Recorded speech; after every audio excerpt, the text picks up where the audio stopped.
இப்போ ஆரம்பிக்க போறது நாட்டோட மிகப்பெரிய நிகழ்ச்சி, ஆப்கி அதாலத், ரஜித் சர்மாவுடன்.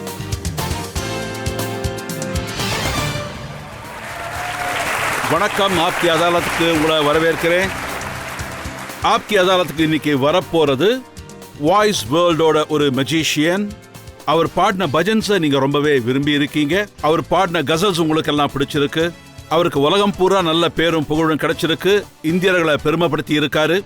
ஆனா இப்ப அவர் தன்னோட லவ் ஸ்டோரி விஷயத்துல சர்ச்சையில சிக்கி இருக்காரு. ப்ளீஸ் வெல்கம் பிரபலமான பாடகர், பஜன் சம்ராட், வாய்ஸ் மெஜிஷியன் அனூப் ஜலோட்டா.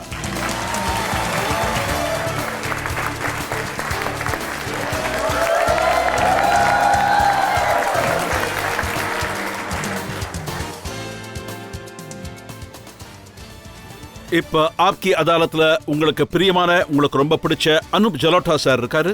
இப்ப ஆப்கி அதாலத்ல இன்றைய ஜட்ஜை நான் அழைக்க விரும்புறேன்.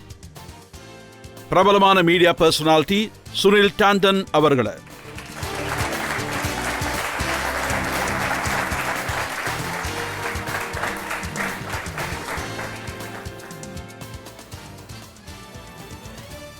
ஆப்கி அதாலத்ல இன்னைக்கு வழக்க ஆரம்பிக்கிறதுக்கு முன்னாடி இன்றைய ஜட்ஜ் சுனில் டாண்டன் அவர்களின் அனுமதியை கேட்டு பெறலாம். அனுமதிக்கிறேன். வழக்க ஆரம்பிக்கிறதுக்கு முன்னாடி உங்ககிட்ட ஒரு கேள்வி கேட்க விரும்புறேன். நீங்க தனியா தான் வந்திருக்கீங்களா?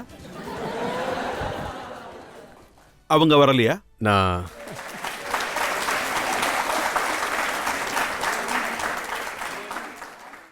நான் என் கூட என்னோட முதல் ஒய்ஃபை கூட்டிட்டு வந்திருக்கேன்.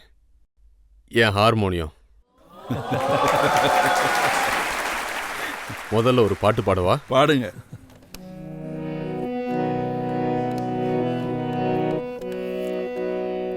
छोड़ो बेकार की बातों में कहीं बीत न जाए रहना, कुछ तो लोग कहेंगे,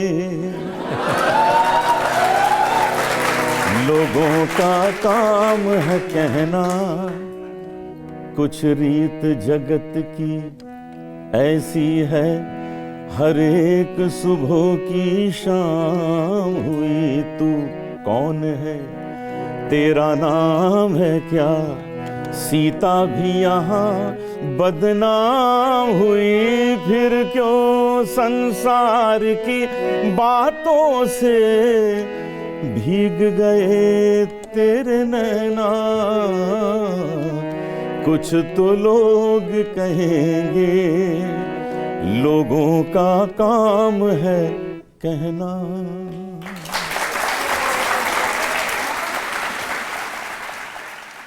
அனூப் சார், இன்னைக்கு சொல்றதும் கேட்கறதும் இல்ல, பழிய சுமத்த போறோம். சுமத்துங்க. இப்ப நீங்க உங்க அட்டாக்க ஆரம்பிங்க. முதல்ல கடவுளை கும்பிட்டுக்கங்க. கண்டிப்பா கண்டிப்பா. ஒரு பாட்டு பாடலாமா? வாசிங்க.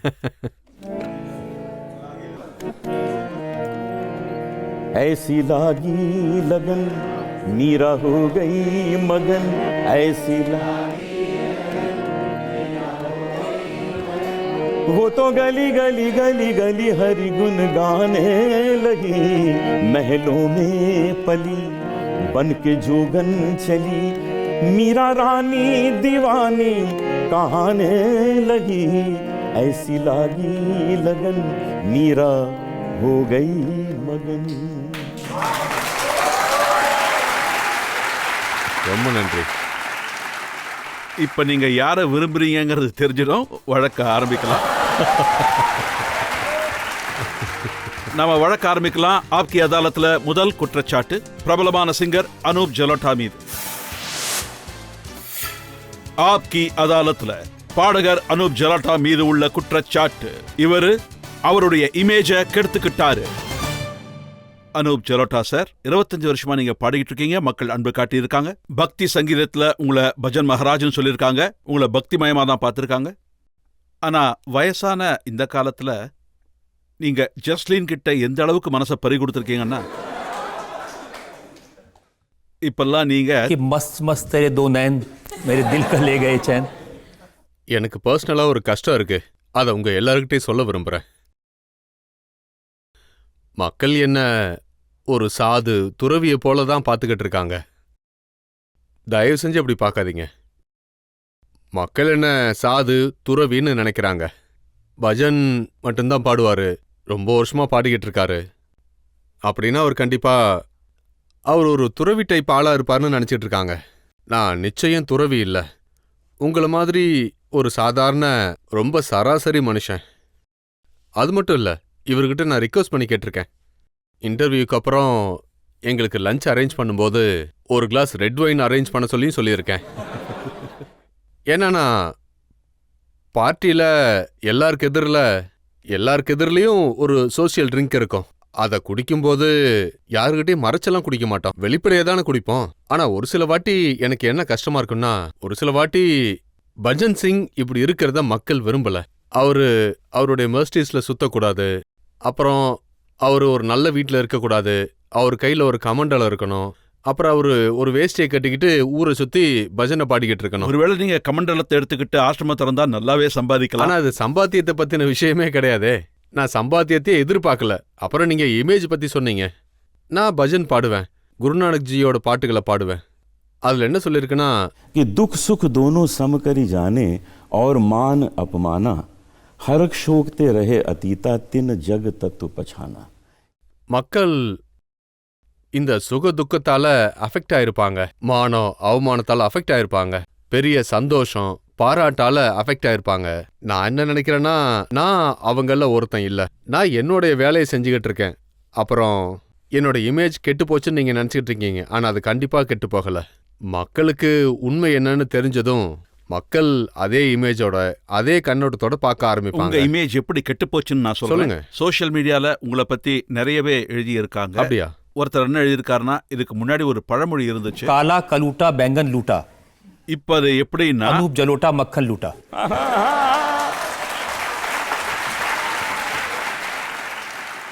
இப்ப எனக்கு ஒன்று தோணுது, இதை பத்தி நான் ஒரு 2 லைன் பாடி காட்டுறேனே. मैया मोरी मैं नहीं माखन खाऊं, मैया मोरी मैं नहीं माखन खाऊं. இதை கேட்டுட்டு அதை எல்லாத்தையும் மறந்துருங்க. நீங்க வெண்ணைய நான் சாப்பிடலன்னு சொல்றீங்க, ஆனா அவங்க பூரா பானையே திட்டு. இதெல்லாத்தையும் தினமும் எழுதிட்டு இருக்காங்க. அவங்க என்ன எழுதியிருக்காங்கன்னா, அனுப் ஜலோட்டா சாருக்கு 65 வயசு, ஜஸ்லீனுக்கு 27 வயசு, 2 பேருக்கு 35 வயசு வித்தியாசம். அதாவது ஜக்ஜித் சிங் பாடுவார் இல்ல, ना उम्र की सीमा हो, ना जन्म का हो बंधन. கொஸ்டின் என்னன்னா, அது அஃபேரே கிடையாது. ஒருவேளை அங்க அஃபேரே இல்லைன்னா மக்களை பேச விடுங்க, அதுல என்ன இருக்கு? மக்கள் என்ன சொல்றாங்கன்னா, பஜனுக்கு இவ்வளவு சக்தி இருக்குன்ற விஷயங்களுக்கு முன்னமே தெரிஞ்சிருந்தா நாங்களும் பஜன் அதுல பாருங்க, பஜன்ல சக்தி இருக்கு, ஆனா அதை நீங்க தப்பா பயன்படுத்தாதீங்க. அப்படின்னா உங்களுக்கு பஜன் சக்தியோட பிரசாதம் கிடைச்சதா? உங்க எதிரிலேயே இருக்கேன் பாருங்க. பஜன் பாடித்தான் நான் ஆப்கே அதாலத்துக்கு வந்திருக்கேன். எனக்கு தெரிஞ்சு இது ஒரு மிகப்பெரிய பிரசாதம். ஒரு இளைஞர் என்ன எழுதியிருக்காருன்னு சொன்னா, நாங்க தேவையில்லாம ஹனி சிங், மில்கா சிங், அர்ஜித் சிங்கை பத்தி எல்லாம் பேசிட்டு இருக்கோம், ஜலோட்டா சார்கிட்ட போய் நாங்க கத்துக்கலாமே. இப்போ ஒன்றும் இல்லை, வாங்க கத்து தரேன், வரட்டும். நீங்க ஒண்ணுமே இல்லைன்னு சொல்றீங்களா? கண்டிப்பா ஒண்ணுமே இல்லை. என்னதான் நடந்துச்சு உண்மையை சொல்லுங்க. நான் உங்களுக்கு இதோட முழு டீட்டெயிலையும் சொல்றேன். ஜஸ்லின் என்கிட்ட வந்து ஒரு 2-3 வருஷமா பாட்டு கற்றுக்கிட்டு இருக்கா. அப்புறம் அவளால் ரெகுலராக வர முடியாது, அவளும் பிஸியாக இருப்பா, நானும் பிஸியாக இருப்பேன். அதாவது ஒரு 5-6 முறை நான் அவங்க வீட்டுக்கு போயிருப்பேன், அவள் ஒரு 5-6 முறை எங்கள் வீட்டுக்கு வந்திருப்பா. ஒரு நாள் அவள் எனக்கு ஃபோன் பண்ணி என்ன சொன்னான்னா, எனக்கு பிக் பாஸில் ஆஃபர் கிடைச்சிருக்கு, நான் போகட்டுமான்னு கேட்டா. நான் என்ன சொன்னேன்னா, போ, உனக்கு நல்ல பேர் கிடைக்கும்னு சொன்னேன். அதுக்கு அவள் சொன்னா, ஒரு ப்ராப்ளம் இருக்கு, ஒரு விசித்திரமான ஜோடியை தான் உள்ளே போகணும், தனியாக போக முடியாதுன்னு. அப்போ நான் யாரையாவது தேடு, வேற யாரையாவது கூட்டிகிட்டு போன்னு சொன்னேன். இல்லை நீங்கள் வாங்கன்னு சொன்னா. நான் வர முடியாதுன்னு சொல்லிட்டேன், ஏன்னா எனக்கு அவ்வளோ டைம் இல்லை. அதுக்கப்புறம் அவங்க அப்பாவும் எனக்கு கால் பண்ணாரு, அவர் எனக்கு ஏற்கனவே தெரியும். அப்புறம் இதை பற்றி நாங்கள் 2-3 முறை பேசினதுக்கு அப்புறமா நான் ஒத்துக்கிட்டேன், நாம் 2 பேரும் ஒரு விசித்திரமான ஜோடியாக உள்ளே போகணும், அதாவது குரு சிஷ்யரா. இந்த ஆங்கிளில் நம்ம 2 பேரும் உள்ளே போகலான்னு இப்படித்தான் நான் அவளுக்கு சொன்னேன். அவளும் ஒத்துக்கிட்டா, அவங்க அப்பாவும் ஒத்துக்கிட்டாரு, எல்லாம் முடிஞ்சது. அதுக்கப்புறம் பிக் பாஸ் டீமை பற்றி பேசுவோம். 6 நாளைக்கு முன்னாடி ஜஸ்லினை அவங்க வீட்டிலேருந்து கூட்டிகிட்டு போயிட்டாங்க. அவ போயிட்டா. நான் ஸ்டேஜுக்கு போய் நான் பாடின சில பாட்டெல்லாம் பாடினேன். அப்புறம் நான் போய் சல்மான் கான் கிட்ட என்ன சொன்னேன்னா, அதுக்கு முன்னாடி அவர் உங்க கூட யார் வந்திருக்காங்கன்னு கேட்டாரு. நான் சொன்னேன் என் கூட ஜஸ்லின் வந்திருக்கான்னு. அவ எங்கூட பாட்டு பாடுவா, என்னோட ஸ்டூடெண்ட், என்கிட்ட கத்துக்கிறா அப்படின்னு. அவர் என்ன சொன்னார்னா, ஒரு வாட்டி அவங்கள சந்திக்கலான்னாரு. அவ வந்தா. அவ என்ன சொன்னான்னா, எனக்கு இவர் கூட ரிலேஷன்ஷிப் இருக்குன்னு. அப்புறம் நான் எப்படிப்பட்ட மனுஷன்னா, அப்படியா, இது ரிலேஷன்ஷிப்பா, அப்போ உள்ள போலாம், ஒரு 4-5 வாரம் அங்கே ஸ்பெண்ட் பண்ணிட்டு வரலாம் அப்படின்னு. உள்ள வா போலான்னு சொன்னேன். அதுக்கப்புறம் வெளியில வந்து எல்லார்ட்டையும் உண்மையை சொல்லிடலான்னு சொன்னேன். என்னைக்கு நான் வெளியே வந்தனோ, ஏன்னா உள்ள இருக்கிறப்ப வெளியில என்ன நடந்துட்டு இருக்குன்னு எங்களுக்கு எதுவுமே தெரியாது இல்லையா. நான் என்னைக்கு வெளியே வந்தனோ அன்னைக்கே எல்லாருக்கிட்டையும் எங்களுக்குள்ள எந்த உறவும் இல்லைன்னு தெளிவா சொல்லிட்டேன். நீங்க சொல்றதுனால என்ன ஆக போகுது? அவங்க ரிலேஷன்ஷிப் இருக்குன்னு சொன்னப்போ உங்க மனசுல பாயசம் பொங்குச்சு. ஓ, டேஸ் ஆஃப் லவ்னு அவங்க சொல்லும்போது நீங்க பஜனைகளா பாடிட்டு இருந்தீங்க. அவங்க சொல்றது தெரியாதுன்னு சொல்றீங்க. அவங்கள சொல்ல விடுங்க, அது அவங்க பாட்டோட வரிகள். அவளோட பாட்டு அதுல 70% கிளாமர் எஃபெக்டிவா இருக்கும், 30% சிங்கிங். இது அவளோட ஸ்டைல். அவளை பாட விடுங்க.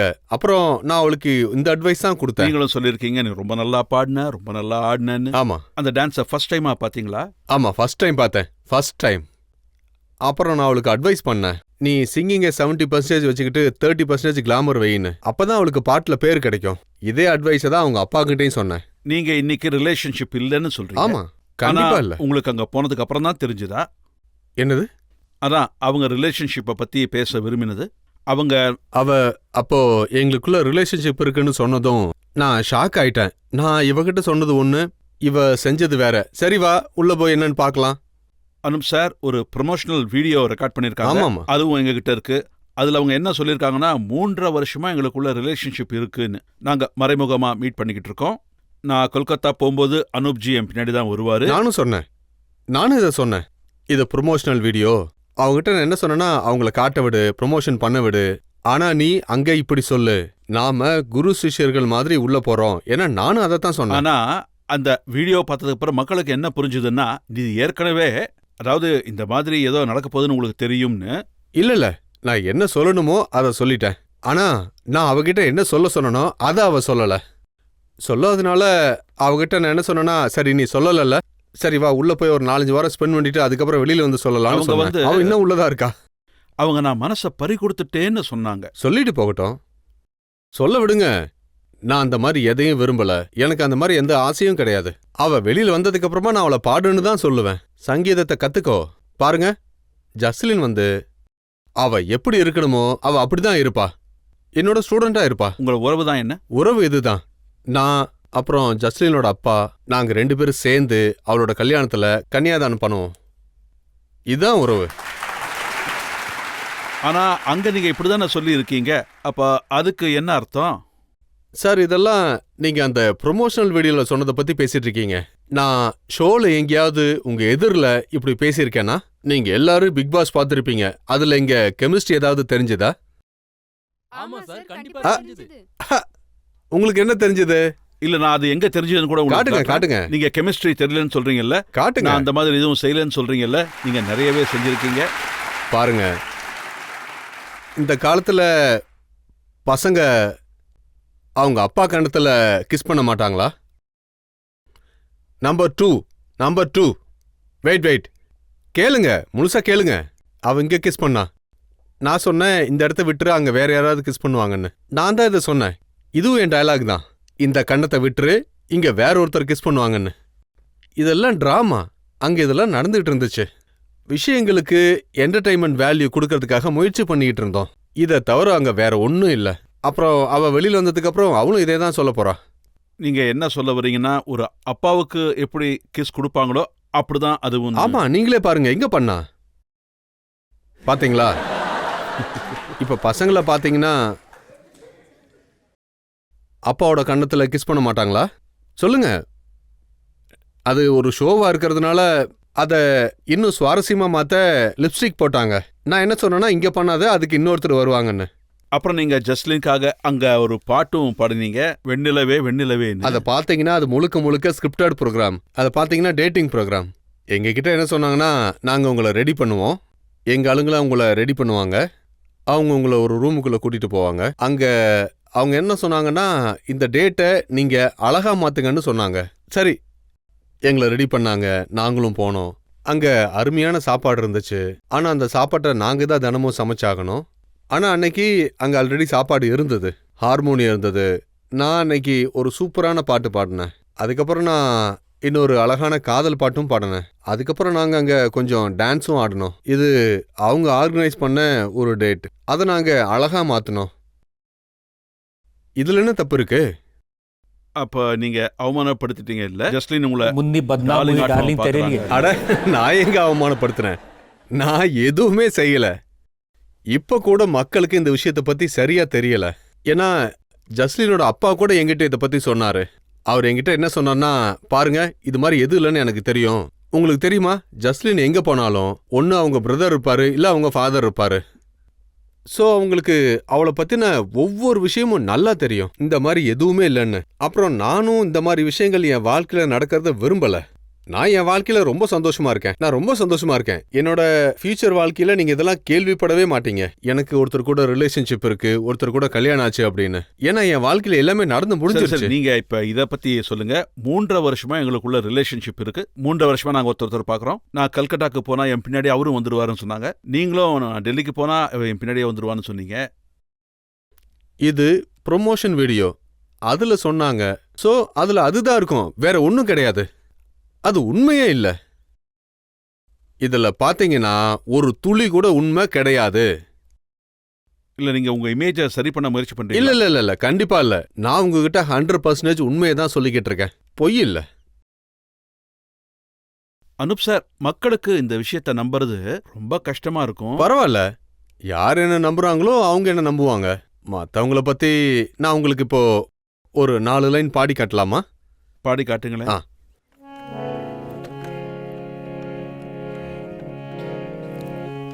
साधो मन का मान त्यागो, काम क्रोध संगत दुर्जन की, ताते अहनिस भागो। साधो मन का मान त्यागो, दुख सुख दोनों सम करी जाने, और मान अपमाना। हरक शोक ते रहे अतीता, तिन जग तत्व पछाना। साधो मन का मान त्यागो। நான் இதை நம்புறேன். சரி, உங்க மேல மக்கள் எவ்வளவு நம்பிக்கை வச்சிருக்காங்கன்னு நாம அவங்க கிட்டயே கேட்போம். இன்னும் குற்றச்சாட்டுகள் இருக்கு. நாம ஒரு பிரேக் எடுத்துப்போம். பிரேக்குக்கு அப்புறம் ஆப்கி அதாலத்துல பஜன் சாம்ராட் அனுப் ஜலோட்டா மீது உள்ள குற்றச்சாட்டுகள் தொடரும். நான் ஒரு ஜோக் கேட்டேன். அதுல என் எதிரில் மோடி இப்படி நிக்கிறாரு. அதுல அவர் என்ன சொன்னார்னா, நீங்க இப்படி வந்ததுனால மக்கள் கொஞ்ச நாளைக்கு பெட்ரோல் டீசலோட விலையை மறந்துட்டாங்க அப்படின்னு சொன்னாரு. चांद अंजराइयां ले रहा है, चांदनी मुस्कुराने लगी है. Welcome back. ஆப்கி அதாலத்ல இன்னைக்கு நம்மோட விருந்தாளி பிரபலமான பாடகர் அனுப் ஜலோட்டா அவர்கள். ஆப்கி அதாலத்ல அடுத்த குற்றச்சாட்டு. ஆப்கி அதாலத்ல பாடகர் அனுப் ஜலோட்டா மீது உள்ள அடுத்த குற்றச்சாட்டு, இவரு அவருடைய ஃபேன்ஸை ஏமாத்திட்டாரு. அனுப் சார், உங்க ஃபேன்ஸ்க்கு உங்களை நல்லா தெரியும். நீங்க பஜன்ஸ் பாடி இருக்கீங்க, மீராவை பத்தி. அப்புறம் நீங்க உலகத்துல கிருஷ்ணர், ராமர் அழகான பேர்கள் இருக்கிறத பத்தி பாடியிருக்கீங்க. அப்புறம் இப்படியும் பாடியிருக்கீங்க, இது இனிமையான பொழுது. அப்புறம் இரவினோட பாதாபி பந்தனத்தை பத்தி. ஆமா, ஆனா நீங்க ஜஸ்லின் பக்கம் சாஞ்சிங்க. அதாவது இது உங்களுடைய மறைமுகமான பக்கம். ஸோ இப்படி ஒரு மறைமுக லவ் ஸ்டோரி இப்படி இருக்குன்னு வச்சுக்கோங்களேன், ஃபேன்ஸ்க்கு துக்கமா இருக்கும்ல. அவங்க எதுக்கு துக்கப்பட போறாங்க? நாங்க அங்க உங்களை என்டர்டெயின் பண்ணலையா என்ன? இல்ல, நீங்க என்ன சொல்றீங்கன்னா, ஜஸ்லினை ஃபேமஸ் ஆக்கத்தான் நீங்க அந்த வாய்ப்பை அப்படி பயன்படுத்திக்கிட்டீங்கன்னு. பாருங்க, நான் அவகிட்ட சொன்னேன், நீ என் கூட வந்தா உனக்கு பேர் கிடைக்கும் அப்படின்னு. அப்புறம் அது நடந்துச்சு. ஏன்னா அவதான் என்ன அப்ரோச் பண்ணா, நான் அவளை அப்ரோச் பண்ணல. ஜஸ்லினும் அவரோட அப்பாவும் தான் என்ன அப்ரோச் பண்ணாங்க. நீங்க வந்தீங்கன்னா ஜஸ்லினுக்கு ஒரு நல்லது நடக்கும்னு சொன்னாங்க. நல்லது நடந்துருச்சு. இப்ப அவ உலகம் பூரா ஃபேமஸ் ஆயிட்டா. ஒருவேளை அவளால எனக்கு பாதிப்பு ஏற்பட்டிருக்குன்னு நீங்க நினைச்சீங்கன்னா நான் உண்மையை சொல்றேன், இது பாதிப்பு இல்ல. நீங்க எல்லாரும் என்னோட சங்கீதத்தை மட்டும் பாருங்க, என்னோட சங்கீதத்தை மட்டும் கேளுங்க. என் சங்கீதத்தை நீங்க எப்ப கேட்டாலும் உங்களுக்கு சந்தோஷமா இருக்கும். அவங்க அப்பா என்ன சொன்னாருன்னா, நீங்க பிக் பாஸுக்கு குரு சிஷ்யர்களா போவீங்க, அங்க ரிஹர்சல் பண்ணுவீங்க, பாட்டு பாடுவீங்கன்னு. ஆனா நடந்தது இல்ல தானே? அந்த மாதிரிலாம் எதுவுமே நடக்கல. நாங்க அங்க பாடத்தான் போனோம். நாங்க அங்க ரிஹர்சல் தான் பண்ணோம். உங்க கன்னத்துல உங்க பாட்டு இல்ல. பாடுங்க. இல்ல அவ இந்த சைடுல கொடுத்தா, இந்த சைடுல யாரு கொடுக்க போறீங்கன்னு கேட்டேன். இதெல்லாம் சும்மா ஃபன்காக, அப்புறம் உங்களை என்டர்டெயின் பண்றதுக்கான ஒரு முயற்சி தான் இதெல்லாம். அப்புறம் அதுவும் நடந்துச்சு.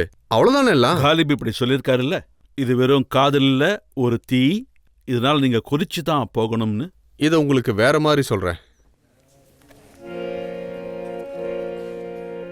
जिंदगी से बड़ी सजा ही नहीं, जिंदगी से बड़ी सजा ही नहीं, और क्या जुर्म है पता ही नहीं, जिंदगी से. அப்புறம் இந்த வரிகள் எனக்காக. चाहे सोने के फ्रेम में जड़ दो, चाहे सोने के फ्रेम में जड़ दो, आईना झूठ बोलता ही नहीं, आईना झूठ बोलता ही नहीं, और क्या जुर्म है पता ही नहीं, जिंदगी से बड़ी सजा ही नहीं. இப்ப நான் பொய் எதுன்னு உங்களுக்கு சொல்றேன். சொல்லுங்க. எந்த ஜஸ்லின் பத்தி நீங்க பேசுறீங்களோ அவங்களால உங்க ஃபேன்ஸ் வருத்தப்படல, உங்க பேரு கெட்டு போலன்னு சொல்றீங்க. 2013 அவங்க ஒரு படம் பண்ணினாங்க.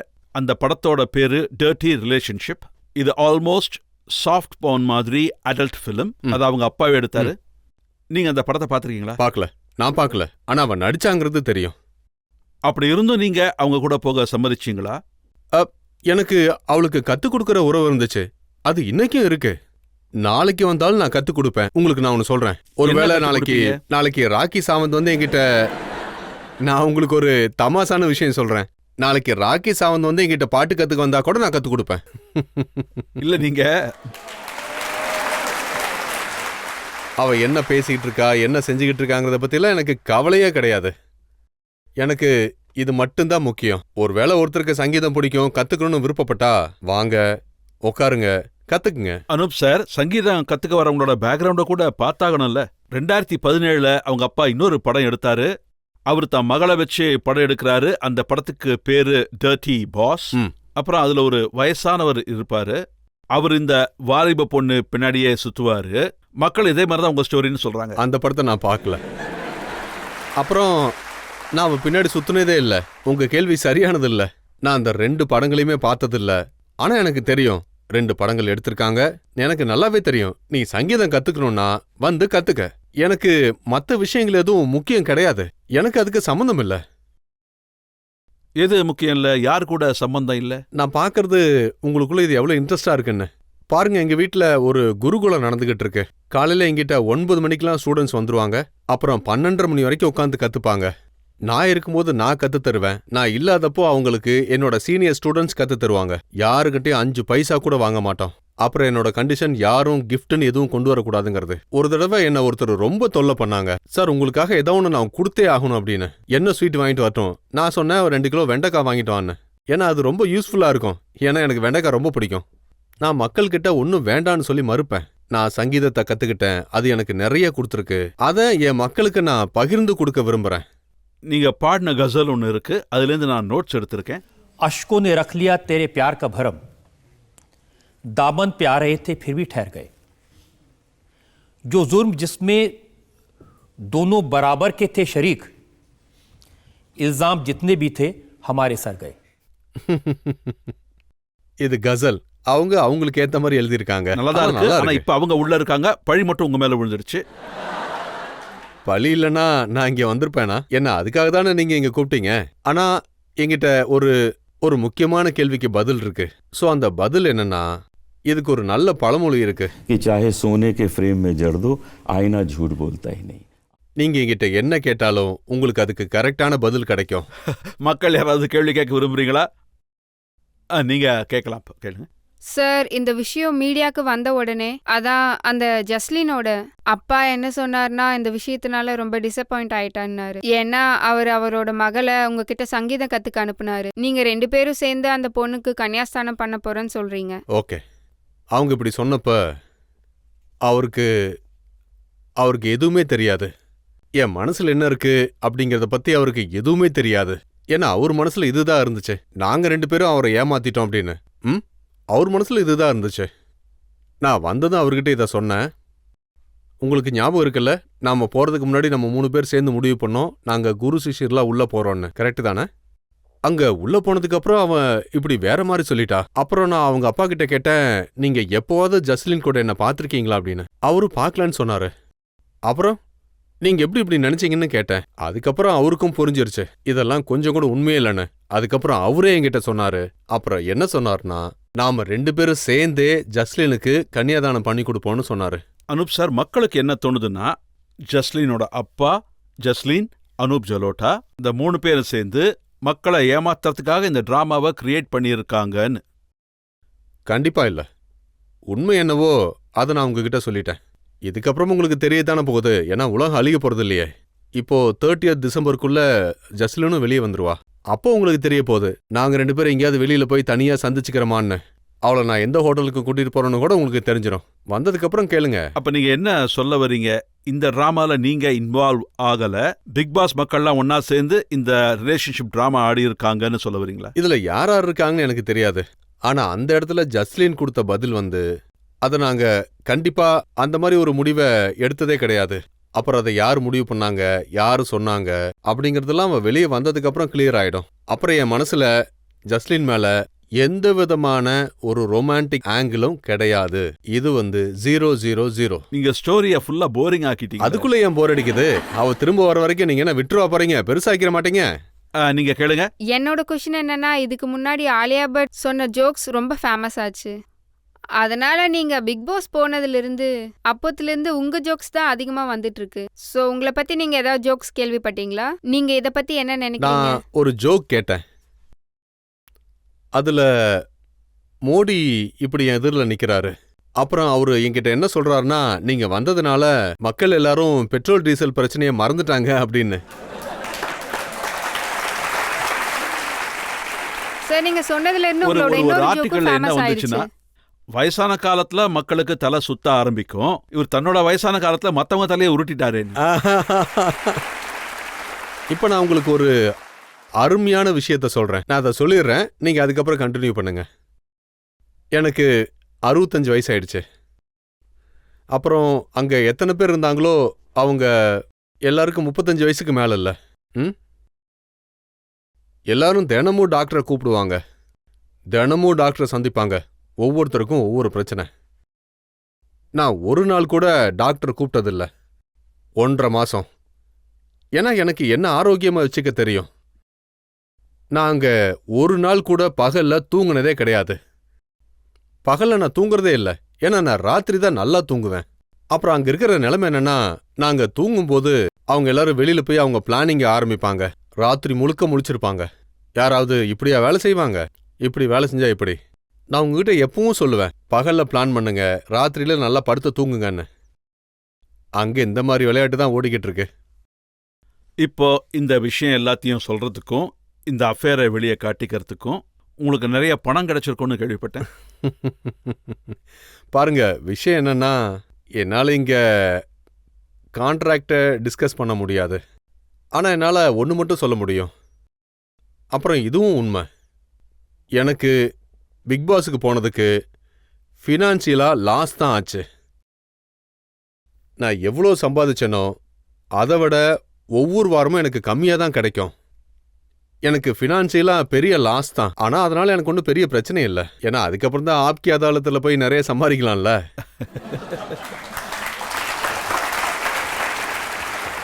நான் அங்க விட்டத இப்ப இங்க ரஜித் சார் கிட்ட பிடிச்சிருவேன். சரி, இப்ப நாம இன்னும் கொஞ்சம் என்ஜாய் பண்ணலாம். கண்டிப்பா. இப்போ ஒரு சின்ன பிரேக் எடுத்துப்போம். பிரேக்குக்கு அப்புறம் ஆப்கி அதாலத்ல அனுப்ஜி மேல உள்ள குற்றச்சாட்டுகளும் கேள்விகளும் தொடரும்.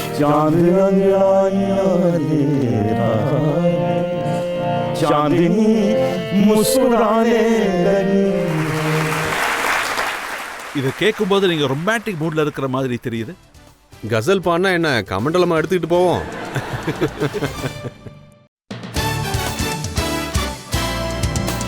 Welcome back. ஆப்கி அதாலத்ல இன்னைக்கு நாம குற்றச்சாட்டுகளை சுமத்திட்டு இருக்கிறது சிங்கர் அனுப் ஜலோட்டா மீது. ஆப்கி அதாலத்ல அடுத்த குற்றச்சாட்டு.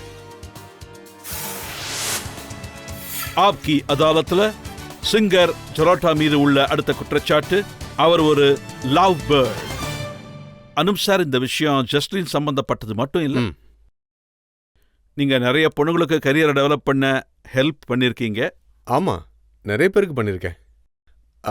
அதுல ஒருத்தர் கனிகா கபூர். அவளோட 12 வயசுலேருந்து என்கிட்ட பாட்டு கத்துக்கிட்டு இருந்தா. நான் அவளுக்கு கற்றுக் கொடுத்தேன். அவ கல்யாணம் முடிஞ்ச லண்டன் போயிட்டா. அங்கேயே அவ கான்சர்ட்ல எல்லாம் பாட்டு பாடிக்கிட்டு தான் இருக்கா. இன்னைக்கு கடவுள் அவளுக்கு ஒரு நல்ல பேரை கொடுத்துருக்காரு. அப்புறம் இன்னொரு நல்ல சிங்கர் ரிச்சா சர்மா. அவ டெல்லியில தான் இருந்தா. என்னோட ப்ரோக்ராம்ல ஒரு 2-3 பாட்டு பாடியிருக்கா. நான் அவளை பாம்பே போகணும்னு சொன்னேன். பாம்பே போனா நிறைய முன்னேறலாம், நீ நல்லா பாடுறேன்னு சொன்னேன். எல்லா மியூசிக் டைரக்டர்ஸையும் நான் அறிமுகப்படுத்தி வச்சேன். இப்போ பிளேபேக் சிங்கர் ஆகிட்டாங்க. அதே மாதிரி ஜஸ்வந்தர் நரோரா, அவளும் டெல்லியிலேருந்து பாம்பேக்கு வந்தா. நான் அவளையும் எல்லாருக்கும் இன்ட்ரடியூஸ் பண்ணி வச்சேன். இந்த மாதிரி இங்க நிறைய பேர் இருக்காங்க. யாருக்குமே நீங்க கத்தே கொடுங்க. நான் அங்கதான் வந்துகிட்டு இருக்கேன்.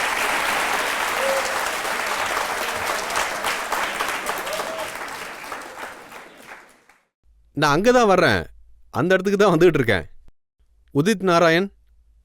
உதித் நாராயண் புதுசா வந்தப்ப நான் அவரோட பாட்டு கேட்டேன், பிடிச்சிருந்தது. அப்புறம் நான் ஆஷா போன்ஸ்ல கூட அவரை வச்சு ஒரு டூயட் ரெக்கார்ட் பண்ணேன் ஒரு படத்துக்காக. நானே பாடியிருக்க முடியும், ஆனா எனக்கு அவரோட குரல் பிடிச்சிருந்தது. நான் அவரை பாட வச்சேன். ஒருத்தர்கிட்ட ஒரு திறமை இருந்தா அந்த திறமையை கண்டிப்பா நாம வெளியே கொண்டு வரணும். பாருங்க, அதுல ஆண் பெண் பாகுபாடு பார்த்தா அது சரியா வராது. டேலண்ட் யாருகிட்ட இருந்தாலும் அதை நாம. இது அப்படிப்பட்ட காலமா இருந்துட்டு போகட்டும். பாருங்க, ஒரு பத்திரிகையாளர் என்ன எழுதியிருக்காருன்னா, 3 வருஷம் முன்னாடி அவங்க இன்டர்வியூ எடுத்தாங்க. அப்ப நீங்க என்ன சொல்லிருக்கீங்கன்னா, உங்க கூட ஒரு அமெரிக்கன் இந்தியன் பொண்ணு ஆக்ட்ரஸ் இருக்காங்க, அவங்கள இன்டர்வியூ பண்ணுங்க, என்ன எடுக்க வேண்டான்னு. அவ யாரு? இதுக்கு நீங்க தான் பதில் சொல்லணும், என்னால எப்படி சொல்ல முடியும்? எனக்கு பேரு டீட்டெயில்ஸ் தான் சொல்லுங்க. எனக்கு ஞாபகம் வந்தா கண்டிப்பா உங்களுக்கு சொல்றேன். அவங்க ஒரு என்டர்டைன்மெண்ட் ஜேர்னலிஸ்ட். அவங்க பேரு சங்கீதா ஐயர்.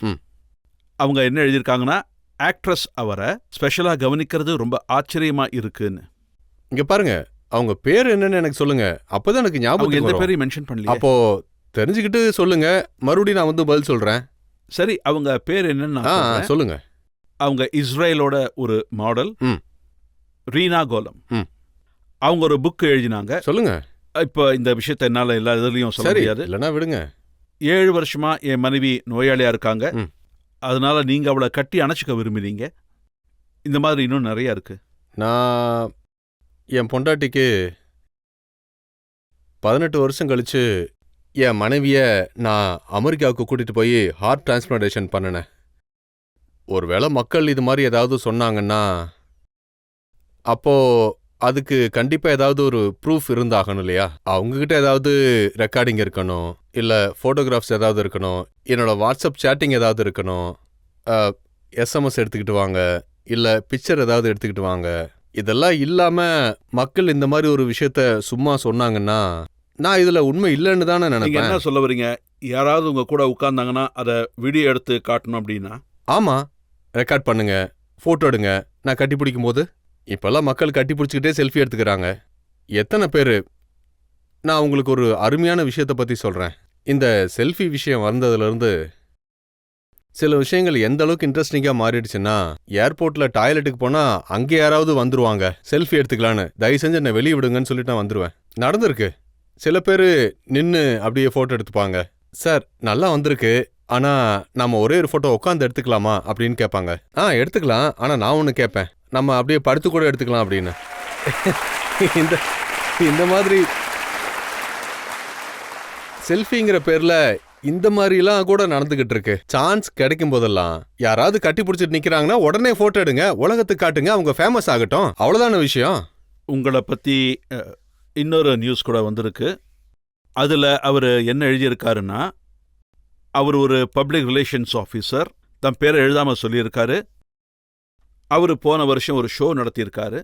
அந்த ஷோ ஸ்டார்ட் ஆகிறதுக்கு முன்னாடியே அனூப் சார் ஒரு ஃபீமேல் ஆர்டிஸ்டை கூட்டிக்கிட்டு வந்து ஸ்டேஜில் இவங்களுக்கும் ஒரு சான்ஸ் கொடுங்கன்னு சொன்னாரு. இவங்க தான் ராதா, நான் கிருஷ்ணர்னு சொன்னாரு. ராதா கிருஷ்ணானா நாங்கள் ஏதாவது ட்ராமா பண்ணோமா? ஆமாம், அது ஒரு ட்ராமா. அப்புறம் அந்த ராதா லண்டனோட ஒரு ஃபேமஸ் கிளாசிக்கல் டான்சர். கொஞ்ச நாள் அனூப் சார் கூட இருந்துட்டு அப்புறம் லண்டன் திரும்ப போயிட்டாங்கன்னு எழுதியிருக்காரு. இது முழுக்க முழுக்க தப்பான விஷயம். நான் இந்த மாதிரிலாம் கிடையாது. ஏன்னா நான் ஒரு சிங்கர். நான் இந்த மாதிரி எப்பவுமே ஒரு பிளேவோ ட்ராமாவோ அதை ஸ்டேஜில் நான் பண்ணதே இல்லை. ஒருவேளை இப்படி நடந்திருக்கலாம். நான் ஏதாவது ஒரு சிங்கர்கிட்ட சொல்லியிருக்கலாம், இவன் நல்லா பாடுவா, ராதாகிருஷ்ணன் சம்மந்தப்பட்ட பாட்டெல்லாம் நல்லா பாடுவான்னு சொல்லியிருப்பேன். ஆனால் நான் அதில் கிருஷ்ணா இருக்கிறதுக்கான வாய்ப்பே இல்லை. 100% வாய்ப்பே கிடையாது. நீங்க என்ன சொல்ல வரீங்கன்னா, இப்படி எப்பவும் எதுவுமே செஞ்சது கண்டிப்பா இல்லை. அப்போ இந்த லவ் பேர்டுங்கிற இமேஜ் எப்படி வந்துச்சு? இந்த இமேஜ் ஏன் வந்துச்சுன்னா, மக்களுக்கு என்னையும் ஜஸ்லினையும் அங்கே பார்த்தப்போ அவங்களுக்கு என்ன தோணுச்சுன்னா, இதில் ஏதோ உண்மை இருக்கு அப்படின்னு. ஆனால் அந்த உண்மையை வெளியே வந்து என்னால் தானே சொல்ல முடியும். ஸோ அந்த மாதிரி எதுவுமே இல்லையே. நான் ஒருத்தர்கிட்ட என் மனசை பறி கொடுத்து ஒரு லவ்வர் மாதிரி ஏதாவது செஞ்சு அந்த மாதிரி எதுவுமே இல்லையே. எவ்வளோ கஷ்டப்பட்டு உங்களுக்கு லவ் பேர்டுங்கிற இமேஜ் கிடைச்சிருக்கு, அதை போய் கெடுத்துக்கிட்டு. இல்லை இல்லை இல்லை இல்லை, எனக்கு இந்த லவ் பேர்டுங்கிற இமேஜ் தேவையே இல்லையே. எனக்கு என்னோட கரெக்டான இமேஜ் தான் வேணும். நீங்க ஒரு பாட்டு பாடுவீங்களே நிலாவை பத்தி, நான் உங்களுக்கு இப்பவே பாடி காட்டுறேன்.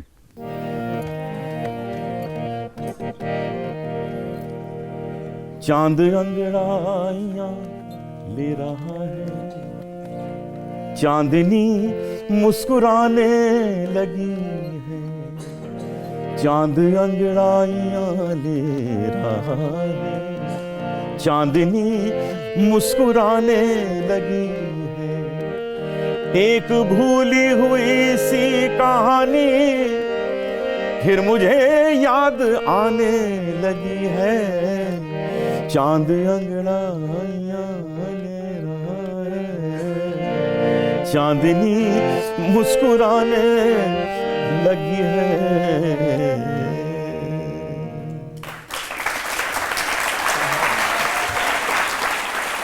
இதை பாடும்போது நீங்க ரொம்ப ரொமான்டிக் மூட்ல இருக்கிறதா தெரியுது. கசல் பாடும்போது கமண்டலமா எடுத்துட்டு போவாங்க.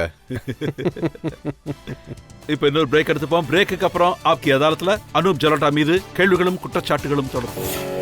जुम्मा चुम्मा दे दे, जुम्मा चुम्मा दे दे जुम्मा, ये दुनिया पित्तल दी, ये दुनिया पित्तल दी, ये दुनिया पित्तल दी, बेबी डॉल में सोने दी हो, बेबी डॉल में सोने. Welcome back. ஆப்கி அதாலத்தில் இன்னைக்கு நம்ம வழக்க தொடர்ந்துட்டு இருக்கிறது பிரபலமான சிங்கர் அனூப் ஜலோட்டா மீது. ஆப்கி அதாலத்தில் அடுத்த குற்றச்சாட்டு. ஆப்கி அதாலத்தில் பாடகர் அனூப் ஜலோட்டா மீது உள்ள அடுத்த குற்றச்சாட்டு, வருமானத்துக்காக இவர் காம்ப்ரமைஸ் ஆயிட்டாரு. அனூப் சார், இதுக்கு முன்னாடி நீங்க பிக் பாஸ்க்கு வரதுக்கு முன்னாடி மக்கள் உங்களை பஜன் சாம்ராட்னு சொல்லுவாங்க. இப்ப பிக் பாஸோட பஜன் சொல்றாங்க. உங்க மார்க்கெட் வேல்யூ ஏறி போச்சுல. விஷயம் ஒண்ணுதான். பஜன் சாம்ராட்னு சொன்னாலும் சரி, பிக் பாஸ்னு சொன்னாலும் சரி, விஷயம் ஒண்ணுதான். நீங்க மும்பைக்கு வந்தது கசல் பாடுறதுக்காக இல்ல, நான் சின்ன வயசுலேருந்து கிளாசிக்கல் பாடிக்கிட்டு இருந்தேன். நான் எங்க அப்பா கிட்ட கிளாசிக்கல் கத்துக்கிட்டேன். பாத்கண்டே சங்கீத் மகாவித்யாலயால நான் கிளாசிக்கல் கத்துக்கிட்டேன். ஆனா நடந்தது என்னன்னா, முதல்ல நான் கசலோட ஒரு ஆல்பத்தை கிரியேட் பண்ணேன். அதுல நிறைய விஷயங்கள் ட்ரை பண்ணேன். அப்போ அந்த கசல் பயங்கர பாப்புலர் ஆயிடுச்சு. அப்போ திடீர்னு எனக்கு ஒரு பஜன் ஆல்பம் வந்துச்சு. அதை நாங்கள் பிளான் பண்ணவே இல்லை.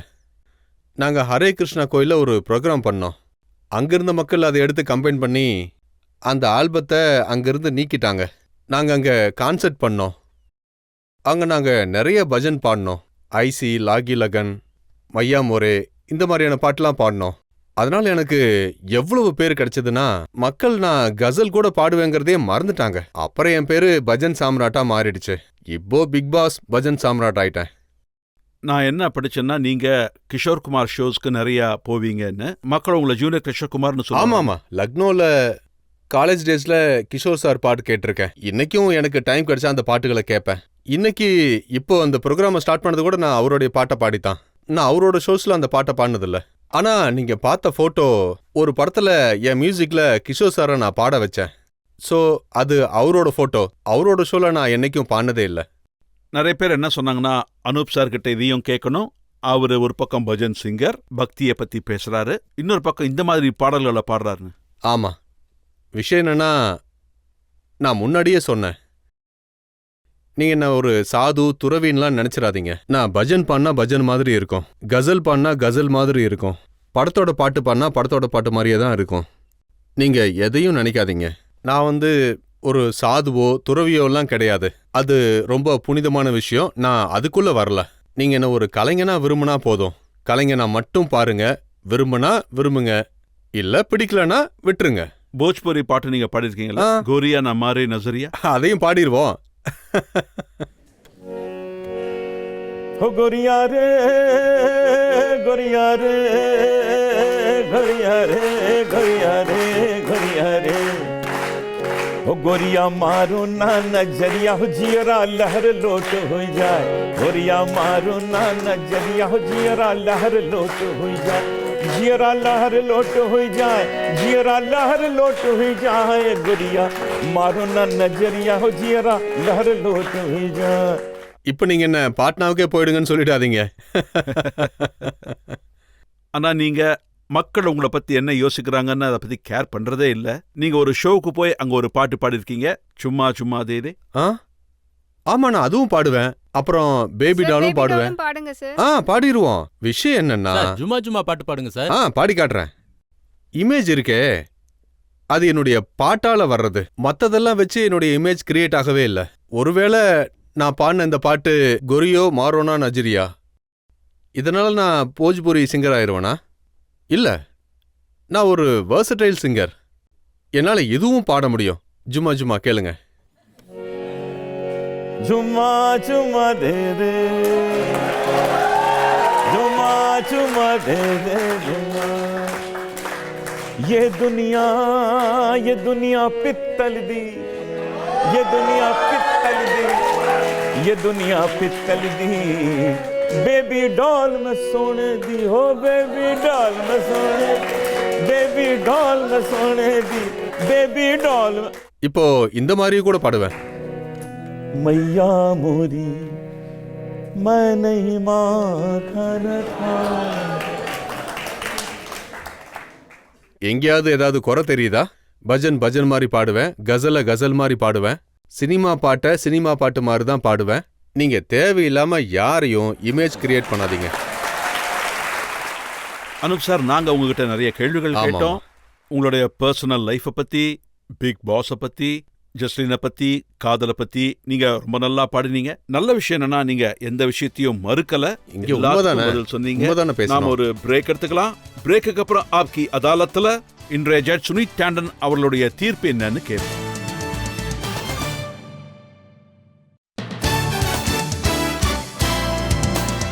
Welcome back. இன்னைக்கு நாம வழக்க தொடர்ந்தது பஜன் சாம்ராட்னு புகழ் பெற்ற அனூப் ஜலோட்டா மீது. நாம அவர்கிட்ட ஜஸ்லின் கூட அவருக்குள்ள அஃபேரை பத்தி கேட்டோம், அவருடைய பர்சனல் லைஃபை பத்தி கேட்டோம், அவருடைய பஜன்ஸ் பத்தி, அவருடைய கசல்ஸ் பத்தி எல்லாமே கேட்டோம். இன்னைக்கு ஆப்கி அதாலத்துல இன்றைய ஜட்ஜ் பிரபலமான மீடியா பர்சனாலிட்டி சுனித் டாண்டன் அவருடைய தீர்ப்பை கேட்போம். ஆப்கி அதாலத்துல உங்க மேல நிறைய பழிய சுமத்துனாங்க, நிறைய குற்றச்சாட்டுகளும் இருந்தது. அனுப் அவர்களும் அதுக்கு சரியான பதில கொடுத்தாங்க. இதை நாங்க பாராட்டுறோம். இப்ப இதுல சந்தேகமே இல்ல, ஒருவேளை அவரு என்னெல்லாம் நடந்துச்சோ அந்த ஸ்கிரிப்ட்ல பாத்தீங்கன்னா இவரோட பங்களிப்பு நிறையவே இருந்திருக்கும். ஆனா இவரு ரொம்ப சுவாரஸ்யமா பதில் சொன்னாரு, அதுவும் பாடல்கள் மூலியமா பதில் சொன்னாரு. அப்புறம் இவர் என்ன சொன்னாருன்னா, ஜஸ்லினோட கன்னியாதானத்தை அவங்களோட அப்பாவோட சேர்ந்து பண்ணி வைப்பார்னு. இப்ப இதோட அர்த்தத்தை நடக்க இருக்கிற காலம்தான் சொல்லும். காலப்போக்குல உண்மைகள் வெளியே வரும். ஆனா எனக்கு தெரிஞ்சு திரு அனுப் அவர்களை பெனிஃபிட் ஆஃப் த டவுட் கொடுத்து அவரை நிறைய குற்றச்சாட்டுகள்லேருந்து விடுவிக்கலாம். ஆனா வயசான ஆம்பளைங்க நிறைய பேருக்கு இந்த விஷயத்த கேள்விப்பட்டதும் ரொம்பவே சந்தோஷப்பட்டிருப்பாங்க. இப்ப அவங்க எல்லாருக்கும் ஏமாற்றம்தான் மிச்சம். ஸோ இவர் என்ன சொன்னாருன்னா, நான் ஒரு சாதாரண மனுஷன், சாதுவோ துறவியோ இல்லை, அப்புறம் வெர்சடைல் சிங்கர்னு. நீங்க எந்த மாதிரி பாடல்கள் பாடுறீங்களோ அந்த பாட்டை பாடி அதுக்குள்ளேயே போயிடுறீங்க. அவர் சொன்ன இந்த விஷயம் ரொம்பவே முக்கியமான விஷயம். அப்புறம் ஒருவேளை இதால யாராவது மனக்கஷ்டம் ஏற்பட்டா அதுக்கு மன்னிப்பும் அவர் கேட்டாரு. ஸோ எனக்கு தெரிஞ்ச அவரை ஆப்கே அதாலத்துங்கிற நீதிமன்றத்துல கௌரவமா விடுவிக்கிறோம். ரொம்ப ரொம்ப நன்றி. நன்றி. நீங்க குற்றத்துக்கு அப்பாற்பட்டவர் ஆயிட்டீங்க. ஆனா இதுக்கு மட்டும் எனக்கு விளக்கம் சொல்லுங்க. நீங்க எத்தனை கன்னியாதானம் பண்ண போறீங்க? ஒண்ணே தான். ஆப்கி அதாலத்தில் இன்னைக்கு நாம வழக்க தொடர்ந்தது பிரபல சிங்கர் அனுப் ஜலோட்டா மீது.